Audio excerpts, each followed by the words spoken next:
कि वजारत खारजा और वजारत दाखिला आमने सामने। वजारत खारजा को कुछ नहीं पता, वजारत दाखिला को कुछ नहीं पता। वजीर और अंदाजा लगाएं कि जो ट्वीट किया है ख्वाजा आसफ ने, वो अपनी जात के हवाले से कह रहे हैं कि मेरा फलस्तीन से जाती ताल्लुक है।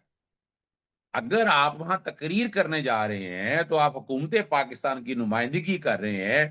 तो अगर चले फर्ज करें कि वजीर आजम पाकिस्तान मौजूद नहीं थे, तो वजीर आजम को आपकी स्पीच को या बाकी चीजों को खुद अपने ट्विटर हैंडल से बताना चाहिए था। या गवर्नमेंट ऑफ पाकिस्तान के हैंडल से ये बातें चीजें आनी चाहिए थी।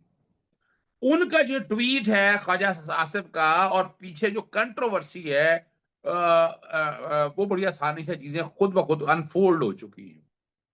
अहमद कुरैशी आपको पता है एक दौर के अंदर वो बड़ा, उनकी आपस में लड़ाई अपनी जगह पर मौजूद है, लेकिन एक अहम मामला है। चले मान लें ये कोई तकरीर लिखने वाली खातून है, तकरीर लिखने वाली ना, आप अंदाजा लगाएं पूरे उनकी पाकिस्तान में उनकी 22। उनकी वजह शोहरत तो ये है कि ये गालम क्लोज में ये ना पीएचडी की हुई है।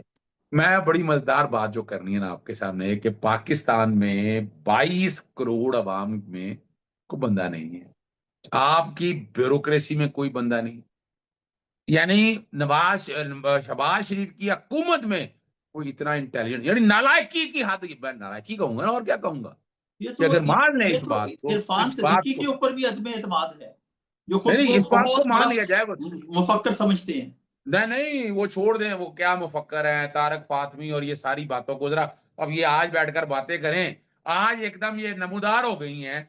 क्वालिटी क्या है इनकी, है क्या इनके पास क्या एक्सपर्टी है, कितनी बड़ी बड़ी किताबें लिख दी हैं, स्पीड अच्छा, और अंदाजा लगाएं कि और अपने आप को कैसे प्रमोट कर रही हैं। सीक्रेट फाइलें, अब एक सवाल देखे ना, अगर तो स्पीच राइटर थी, तो क्या स्पीच राइटर के पास सीक्रेट फाइलें जा सकती हैं?